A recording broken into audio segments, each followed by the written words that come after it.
Silent, ready, 10 second.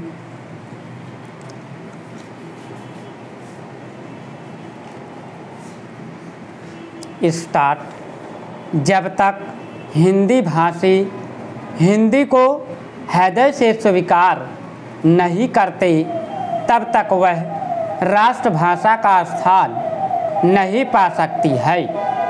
अक्सर यह सुनने में आता है कि हिंदी भाषा में वैज्ञानिक साहित्य या न्यायिक साहित्य कम है या नहीं के बराबर है। यह बात बिल्कुल निराधार है। मैं इस बात को दावे के साथ कह सकता हूँ कि यदि सरकार हिंदी को पूर्ण रूपेण सभी क्षेत्रों में ईमानदारी से लागू करे तो जो साहित्य हिंदी भाषा में नहीं है, एक तो पर्याप्त साहित्य उपलब्ध है ही, अगर जो साहित्य उपलब्ध नहीं है तो वह 1 साल के अंदर अवश्य उपलब्ध हो जाएगा। इस संबंध में अक्सर यह सुनने में आता है कि हमारे यहाँ अभी स्नातकोत्तर पढ़ाई के लिए पर्याप्त साहित्य नहीं है। बड़ी गलत बात है। अभी सरकार के द्वारा ही कुछ महीने पहले यहाँ पर एक विशाल प्रदर्शनी का आयोजन किया गया था। उस प्रदर्शनी में जिन पुस्तकों का प्रदर्शन किया गया था, उन पुस्तकों से यह बात स्पष्ट है कि हमारे यहाँ पर वैज्ञानिक, न्यायिक और शास्त्रीय विषयों पर भी हिंदी में पर्याप्त पुस्तकें हैं।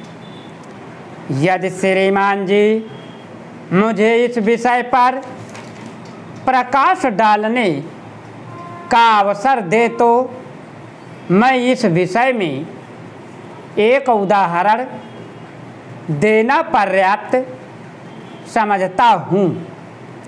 पहले समय में मैट्रिक पढ़ाई का माध्यम अंग्रेजी था और यह दलील दी जाती थी कि हमारे यहाँ पर मैट्रिक की पढ़ाई का पर्याप्त साहित्य नहीं है।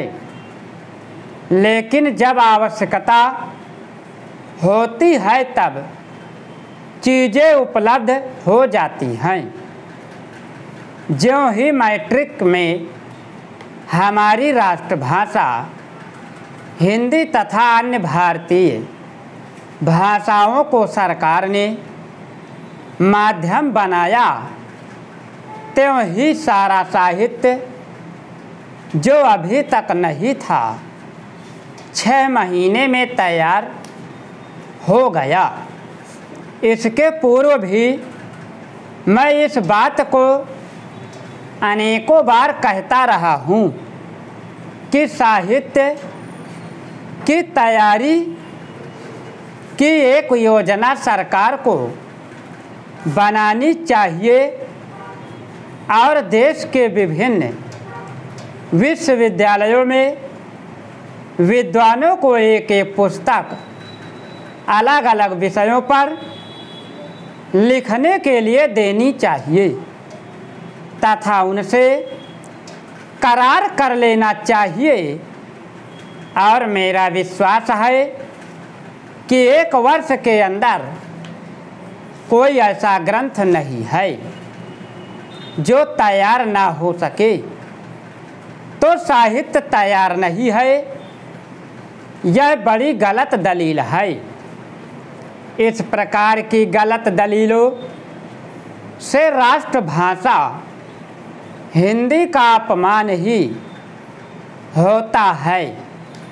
जिस देश में राष्ट्रभाषा के प्रति कुछ ऐसे लोग जो अपने को प्रगतिशील विचारों वाला मानते हैं, तथा यह कहकर आलोचना करते हैं कि इस भाषा में विभिन्न क्षेत्रों में प्रयोग की जाने वाली शब्दावली नहीं है।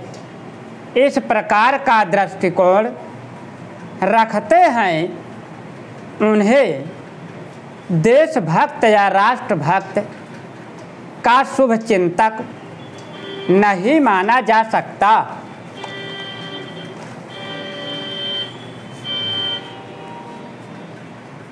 महोदय, किसी भी देश के आर्थिक एवं व्यापारिक विकास में बैंकों की महत्वपूर्ण भूमिका होती है।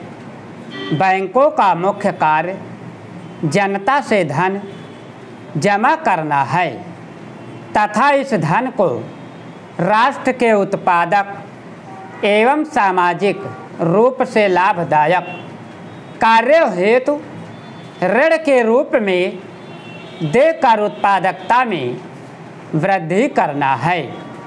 परंतु राष्ट्रीयकरण से पूर्व बैंक केवल कुछ चुने हुए विशिष्ट क्षेत्रों में बड़े उद्योगपतियों एवं बड़े व्यापारियों को ही ऋण सुविधाएं प्रदान करते थे, जिसके कारण केवल कुछ ही हाथों में ही आर्थिक शक्ति का केंद्रीयकरण हो रहा था।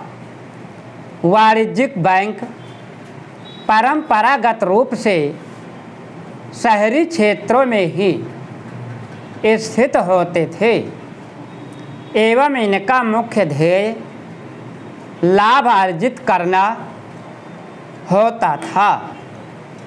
चूँकि ग्रामीण क्षेत्रों की शाखाओं से शुरू के वर्षों में लाभ नहीं मिल पाता था, अतः निजी क्षेत्र के बैंकों ने ग्रामीण इलाकों में शाखाएं स्थापित करने में कोई विशेष रुचि नहीं दिखाई।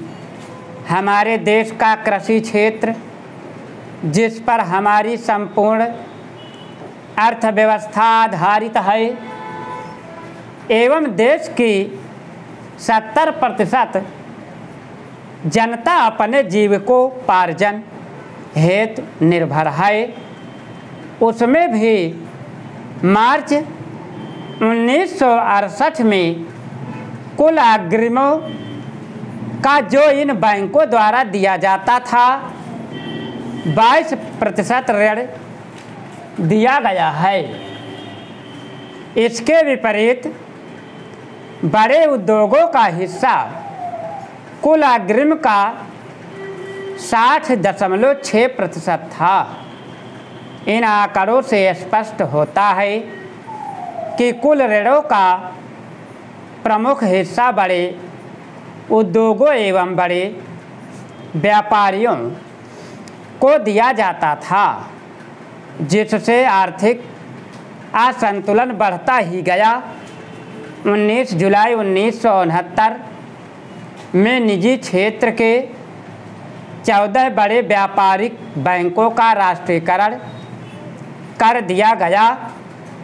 इस आधार पर ये बैंक सीधे सरकार के नियंत्रण में आ गई तथा शासन द्वारा निर्धारित नीति के अनुरूप कार्य होने लगा। 18 अप्रैल 1980 को 6 और बैंकों का राष्ट्रीयकरण किया गया। इस प्रकार लगभग 91% बैंक जमा राशि सरकार के नियंत्रण में आ गई।